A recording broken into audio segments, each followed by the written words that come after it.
Di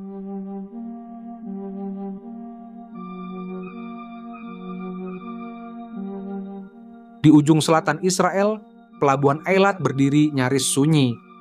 Dermaga yang dulunya sibuk dengan aktivitas bongkar muat kapal dari Asia dan Afrika, kini hanya menyisakan debu, suara angin, dan sisa gemuruh kontainer kosong. Tidak ada lalu lintas kapal, tidak ada suara klakson truk, tidak ada semangat kerja.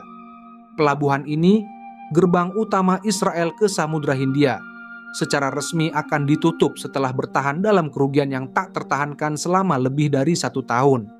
Penutupan ini bukan sekadar soal ekonomi.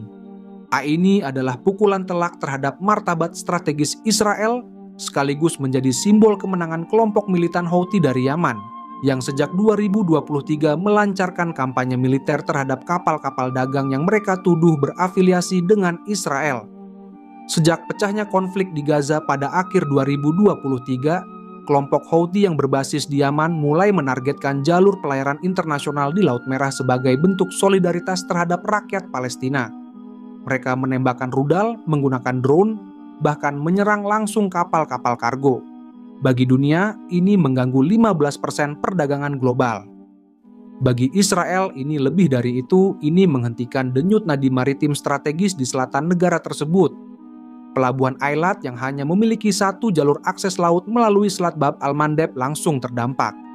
Ketakutan akan serangan membuat perusahaan pelayaran internasional menghentikan operasi mereka ke pelabuhan ini.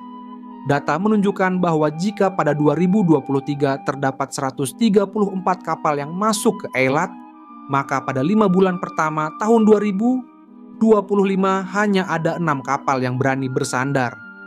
Aktivitas menurun lebih dari 95%. Kerugian pun tidak bisa dihindari. Pendapatan pelabuhan yang semula mencapai 212 juta shekel, sekitar 63 juta dolar Amerika Serikat, anjlok menjadi hanya 42 juta shekel setahun kemudian. Tak mampu menutupi biaya operasional, pelabuhan mulai memberhentikan pekerja. Dari lebih dari 300 karyawan, kini hanya separuh yang tersisa, dan mereka pun segera kehilangan pekerjaan. Di tengah krisis ini, pemerintah kota Eilat menyita rekening bank pelabuhan karena tunggakan pajak yang tak dibayar. Sekitar 10 juta shekel dibekukan, membuat operasional pelabuhan lumpuh total. Gaji karyawan tertunda, kontrak layanan dibatalkan, dan akhirnya keputusan menyakitkan pun diambil. Pelabuhan Eilat akan menghentikan seluruh operasinya mulai 20 Juli 2025. Sebelumnya, pemerintah Israel mencoba memberikan suntikan dana senilai 15 juta shekel sebagai bentuk bantuan darurat. Pelabuhan Eilat bahkan sempat dinyatakan sebagai aset strategis nasional. Namun, banyak pihak menyebut bantuan tersebut terlalu kecil dan datang terlalu lambat. Utang jangka pendek dan biaya operasional harian tidak bisa ditutup hanya dengan subsidi simbolis. Anggota parlemen dari berbagai spektrum politik mengkritik keras keputusan pemerintah. Ini bukan sekadar penutupan pelabuhan, ini adalah tanda kelemahan kita dalam menjaga jalur perdagangan nasional, ujar Oded Forer, seorang anggota Knesset yang vokal menyuarakan kegagalan pemerintah menangani krisis Laut Merah. Bagi kelompok Houthi, penutupan pelabuhan Eilat adalah bukti nyata dari kekuatan strategi asimetris mereka. Tanpa harus menginvasi wilayah Israel, mereka berhasil melumpuhkan infrastruktur ekonomi penting negara tersebut dari jarak ribuan kilometer. Ini bukan hanya tentang serangan ke kapal, tetapi tentang mengubah peta logistik dan menekan musuh secara tidak langsung. Dalam berbagai pernyataan resmi, Houthi menyebut aksi mereka sebagai bentuk perlawanan terhadap agresi Zionis dan solidaritas terhadap Gaza. Mereka juga menegaskan bahwa serangan akan terus berlanjut selama Israel tidak menghentikan agresinya terhadap Palestina. Dunia menyaksikan bagaimana kelompok militan yang semula dianggap kecil kini mampu mengguncang stabilitas kawasan dan menutup pelabuhan negara sekelas Israel. Penutupan Eilat memaksa Israel memindahkan seluruh pengiriman barang melalui pelabuhan lain di Haifa dan Ashdod yang jauh dari rute Asia. Ini menambah biaya logistik dan memperpanjang waktu distribusi barang ke wilayah selatan. Sementara itu, asuransi maritim di Laut Merah telah melonjak lebih dari 2 kali lipat. Banyak kapal kini memilih menghindari wilayah tersebut dan memutar jalur melalui Tanjung Harapan, Afrika Selatan, yang memakan waktu tambahan hingga 2 minggu. Pelabuhan Eilat kini hanya akan menjadi catatan sejarah dalam buku-buku ekonomi dan geopolitik Israel. Sebuah pengingat pahit tentang bagaimana sebuah pelabuhan bisa ditutup tanpa perang konvensional, tanpa tank atau pesawat tempur, melainkan oleh drone dan ketakutan.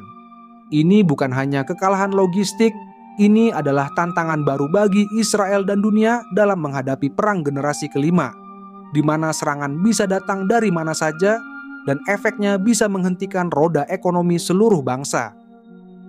Selain itu, di tempat lain, Perdana Menteri Benjamin Netanyahu menyatakan penyesalannya setelah tembakan tank Israel menewaskan 3 orang di Gereja Keluarga Kudus, gereja Katolik satu-satunya di jalur Gaza, Palestina pada hari Kamis. Dia berdalih peluru nyasar menjadi penyebab kematian tersebut. Penyesalan Netanyahu disampaikan dalam panggilan telepon dengan Presiden Amerika Serikat Donald Trump. Patriarkat Latin Yerusalem mengatakan, 10 orang lainnya juga terluka dalam serangan tank Israel terhadap Gereja Keluarga Kudus di kota Gaza, termasuk pastor paroki, Pastor Gabriel Romanelli. Para saksi mata dan Patriark Latin mengatakan sebuah granat tank menghantam langsung gereja sekitar pukul 10.30 pagi, tetapi militer Israel kemudian mengatakan, penyelidikan awal menunjukkan bahwa pecahan-pecahan granat menghantam gereja secara tidak sengaja.